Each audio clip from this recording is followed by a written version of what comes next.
TitleMatchNetwork.com.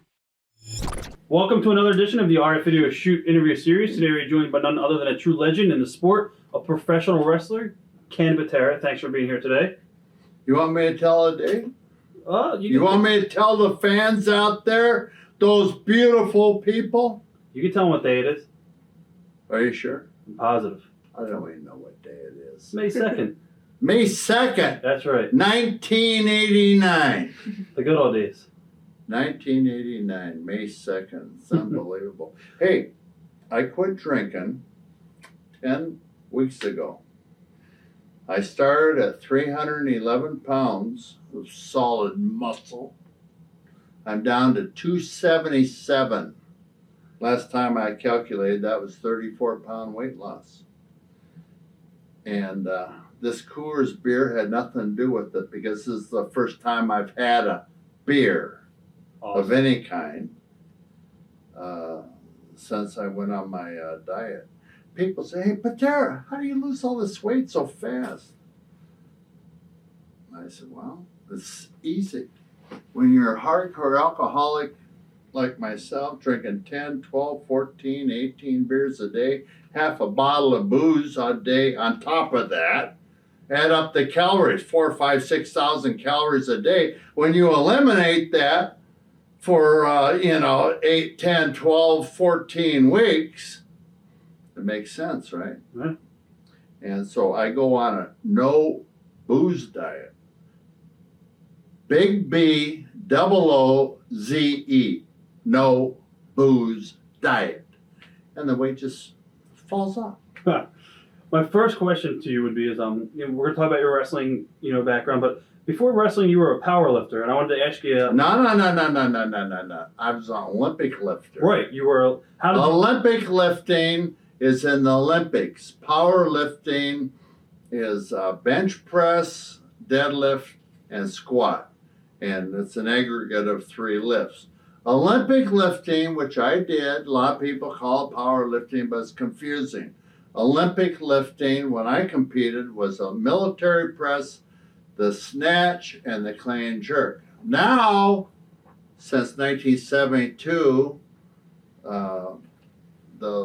in the Olympics in 72 over in Munich, Germany, the last day of the military press, they only have the snatch. Ooh, is that a nasty word? The snatch and the clean jerk. Well, that clean jerk, I don't know. That's all right, I guess. But anyway, Olympic lifts compose of the 2-hand snatch and the 2-hand clean jerk. No. So get back to your question, the powerlifting. I keep interrupting you. Go ahead. That's okay. I apologize. What do you remember about the Olympics? What were your memories of some of your Olympics? Absolutely nothing. Right. Next question. No problem. Are you kidding me? What do I remember of the 72 Olympics? I'm going to tell you something, folks. We can splice this, right? Yeah, definitely. Can I chew tobacco? You do whatever you want. It's your interview. Now, how long is this interview? It's probably 2.5 hours. Oh, my God. Hey, folks, this is 1979. May 2nd, 1979. It's 10:15 in the morning. Not at night, in the morning. Can you imagine at night? I can imagine this, but in the morning. They got me out of bed to do this thing. And, not that I'm mad or anything like that. I'm trying to find some Copenhagen shit. I wonder if, I already know who makes this stuff. Warning, this product is not a safe alternative to cigarettes. Can you imagine? Copenhagen stuff, can you imagine that? April 14th, 2008. The fuck happened here? I thought that was 1979. Let me figure this out. 1979. That's 21. That's 29 years later. Hey. Who knows? Are we in a time warp here? Could be. Now, come on. Don't fuck with me. Don't fuck with me. Anyway, I'm gonna have a goddamn. Anyway, let's do this.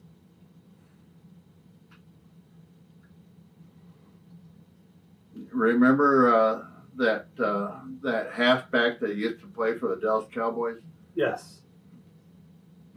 Just a little pinch between the lip and gum will do you. Garrison, what's his name? He's a rodeo guy too. I believe He's a tough, one of the last tough white guys in the history of the NFL.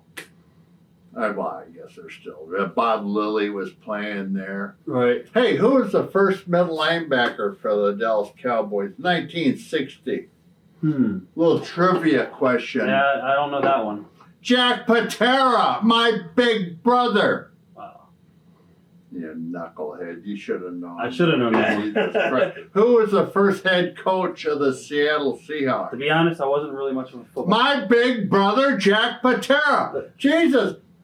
My big brother, Jack, was more famous than most famous football players, and nobody remembers him.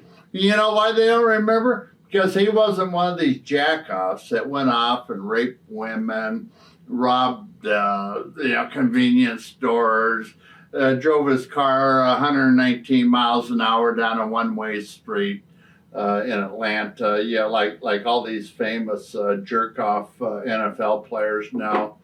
The guys with the cornrows and stuff. I don't know where. They might have. I don't know exactly where they went to school at. They all say they went to the school of hard knocks. Well, speaking. Why, you didn't get knocked hard knock school. Anyway, that's enough of that crap. How did you first break into the wrestling business? I don't even know if we finished the last question. I didn't know if you wanted to even talk about the Olympics, so Yeah, let's Okay. go back to the Olympics. Okay. What was the question? just what are your memories of the Olympics in '72? In 1972, I went over there with high hopes.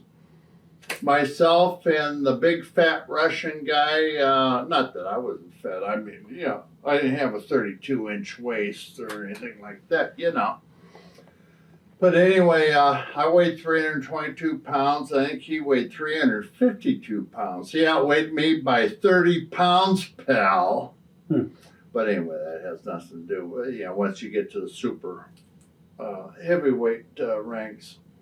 I went in with the highest total in the world that day, 1,396 pounds. I was favored to win the gold medal.